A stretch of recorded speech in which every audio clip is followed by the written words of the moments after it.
आज आपण पाहणार आहोत पुरणपोळीची रेसिपी अगदी सोप्या पद्धतीने।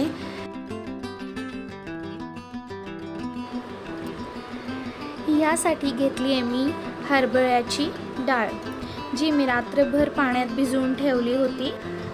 भिजवून ठेवल्यामुळे डाळ ही मस्त लवकर शिजते आणि एकदम मऊसूत शिजते। आता ह्याच्यात जास्त पाणी घालून हळद टाकून ह्या डाळीला शिजून घ्यायचे। अगदी मऊसूत असं शिजून घ्यायचे। पाणी जास्त घालायचे कारण आपल्याला हे पाणी कटाच्या आमटीला वापरायचे। डाळ आपली शिजून झाली आहे। आता आपण ह्याला स्ट्रेनरच्या मदतीने गाळून घेऊत आणि ह्याचा कट वेगळा करू जो आपल्याला आमटीसाठी वापरायचा आहे। हे बघा, डाळ आपली चांगली शिजली आहे।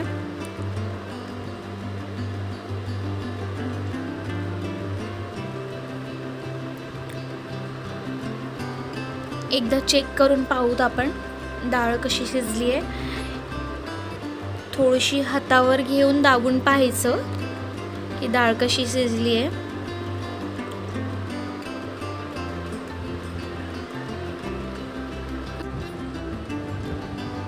हे बघा, डाळ हाताने मॅश होतीये, म्हणजे ही प्रॉपर अगदी मऊसूत शिजली आहे। आता या पद्धतीने आपण ह्याचं पुरण करून घ्यायचं आहे। तुम्ही याला मिक्सरला पण वाटू शकता किंवा पुरण पात्राचाही वापर करू शकता। ज्या पद्धतीने तुम्हाला सोपा वाटेल ना त्या पद्धतीने तुम्ही पुरण करून घ्या। हे बघा, पुरण आपलं झालंय तयार। आता ह्यात गूळ घालायचा। मी ना ह्यात ऑर्गॅनिक गूळ जो असतो ना, गावरान गूळ, त्याचा वापर केलाय। तुम्ही तुमच्या आवडीनुसार जो गूळ तुम्हाला आवडतो तो गूळ ह्याच्यात घालू शकता किंवा ह्याच्यात साखरेचाही वापर करू शकता। गूळ वितळलं ना तर पुरण थोडं पातळ होतंय, त्याला चांगलं परतून घ्यायचं। थोडं तूप पण टाकायचं ह्याच्यात आवश्यकता असली तर, आणि ह्याला चांगलं परतून घ्यायचं आणि पूर्ण पुरण ना असं सुक्कं सुक्कं होऊस तर ह्याला चांगलं असा चटका द्यायचा, म्हणजे पुरणपोळी फुटत नाही। चांगलं या पद्धतीने ह्याला भाजून घ्यायचं। पूर्ण ह्याच्यातलं पाणी जे आहे ना ते सगळं सुकलं पाहिजे। हे बघा, यातलं पाणी पूर्ण सुकलंय आणि पूर्ण असं घट्ट झालंय। हे पुरण फ्रीजमध्ये ठेवायचं आणि आता कणिक मळून घ्यायची। कणिक मळण्यासाठी आपण घेतलाय 1 वाटी मैदा आणि 1 वाटी गव्हाचं पीठ। यात थोडीशी हळद घालायची आणि थोडंसं मीठ घालायचं आणि ह्याला अगदी थोडं पाणी घालून त्याचं मऊसूत असं पीठ तिंबून घ्यायचं। किमान अर्धा तास ह्या पिठाला रेस्ट होण्यासाठी ठेवायचं। असं झाकून एखाद्या पातेल्यामध्ये अर्धा तास तरी ठेवायला पाहिजे, म्हणजे एकदम मऊसूत असं पीठ होते आणि पुरणपोळी खायला खूप चांगली लागते। पुरणपोळी सुद्धा एकदम मऊसूत अशी लुसलुशीत होते। 10 ते 15 मिनिटे ह्याला मालिश देऊन एका पातेल्यामध्ये ठेवून 10 ते 15 मिनिटे झालेत। आता पोळ्या करून घेऊत। ह्यासाठी थोडा छोटा एक उंडा काढून घ्यायचा पिठाचा आणि ह्या पद्धतीने थोडंसं लाटून घ्यायचं। तुम्ही अगदी पहिल्यांदा करत असाल ना तर ह्या पद्धतीने उंडा बनवायचा। ही उंडा बनवण्याची एकदम सोपी पद्धत आहे। एकदम पहिल्यांदा बनवत असाल ना तर ह्याच पद्धतीने बनवायचं। ही खूप सोपी पद्धत आहे। असं हाताने खाली दाबून वरतून पूर्ण चांगलं सील करून घ्यायचं। खरं तर सांगू का, मी पण ना जास्त वेळेस नाही केलेली पुरणपोळी, 2-3 वेळेसच केली आहे ट्राय। आता ही तुम्हाला दाखवण्यासाठी करते आहे। तुम्ही मला कमेंटमध्ये सांगा की मी कशी केली आहे पुरणपोळी। ही बघा, आपला उंडा पण झाला आहे तयार। ह्याला या पद्धतीने असं हाताने दाबून घ्यायचं, म्हणजे पुरण कडेपर्यंत पसरते। या पद्धतीने असं दाबायचं, ह्याला हलक्या हाताने दाबायचं एकदम। जेणेकरून पुरणपोळी फुटू नये. त्याला पीठ लावून असं लाटून घ्यायचं. हलक्या हाताने लाटायचं एकदम.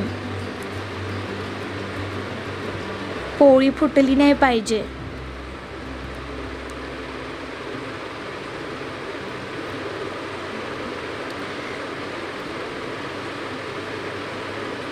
एवढी प्रॅक्टिस नाही आहे आम्हाला करायची. झाली एकदम लाटून, फुटली नाही. तवा एकदम गरम झालाय. गॅस थोडा कमी करायचा. याच्यावर थोडंसं तूप लावायचं तव्यावर आणि मगच पुरणपोळी टाकायची, म्हणजे ती तव्याला चिकटत नाही.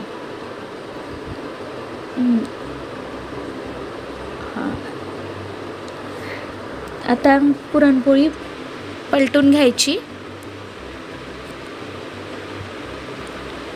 तुम्हाला हवी तशी भाजा याला. मी याला चांगलं खरपूस भाजणार आहे, अगदी लाल अशी. मी इथं तुपाचा वापर केला आहे.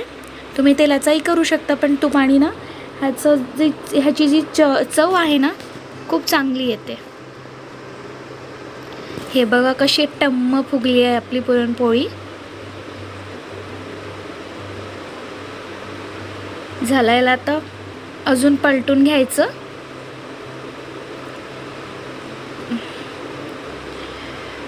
बघा कशी लाल भाजली आहे एकदम. तुम्हाला जशी भाजायची ना तशी भाजा.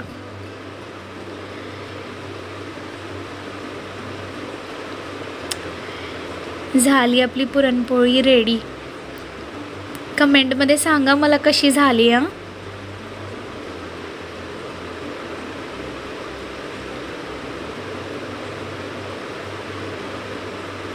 खरं तर मला खूप असं कौतुक वाटतंय की मी पुरणपोळी केली आहे म्हणून.